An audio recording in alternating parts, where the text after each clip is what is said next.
आई जा एगो भगवान की सकरैया का भजन ज्योति वसु म्यूजिक चैनल के बैनर तले एक कृष्ण भगवान का भजन आपके सामने प्रस्तुत कर रहा हूं, जिसे किसी व्यास ने गाया है, सुनकर के अपनी आवाज में आपके सामने रख रहा हूं। बिंजू पर संगत कर रहे हैं हमारे रोहित भैया जी, और नाल पर बेताज बादशाह आप वैभव त्रिपाठी जी बाबा जी संगीत का साथ दे रहे हैं, और हमारे बगल में बैठे हैं हमारे कवि जी, आप झाड़ पर संगत करेंगे, और मैं छोटा मोटा गायक अक्षय लाल यादव जी आपके समक्ष एक भजन रखने जा रहा हूं। जो भी त्रुटि होगी क्षमा करिएगा।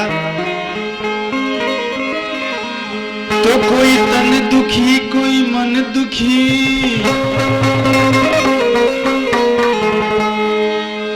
कोई तन दुखी कोई मन दुखी,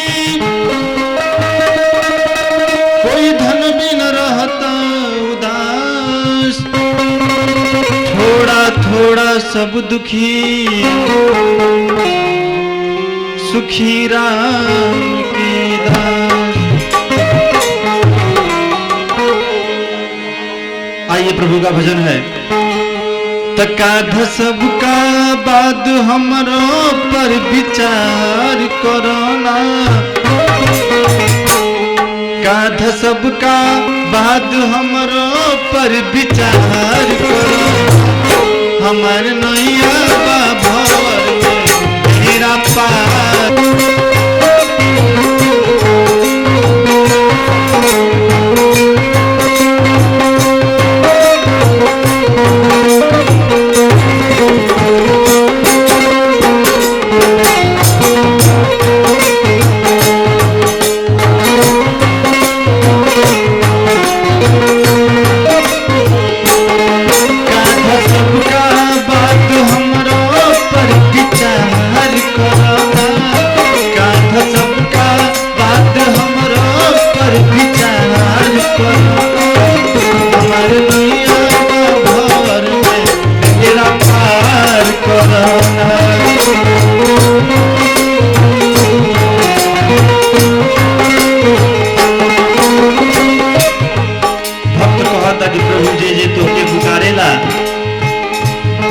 पावे दौड़ के आ जाला,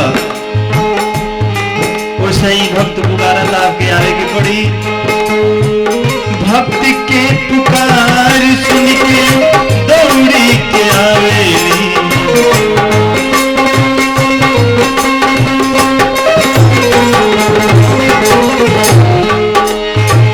भक्त के पुकार सुन के दौड़ी के आवेली,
सुदामा जी आपके याद कैला तो बहुत क्षण भर में उनकर दुख के दूर कर दे है,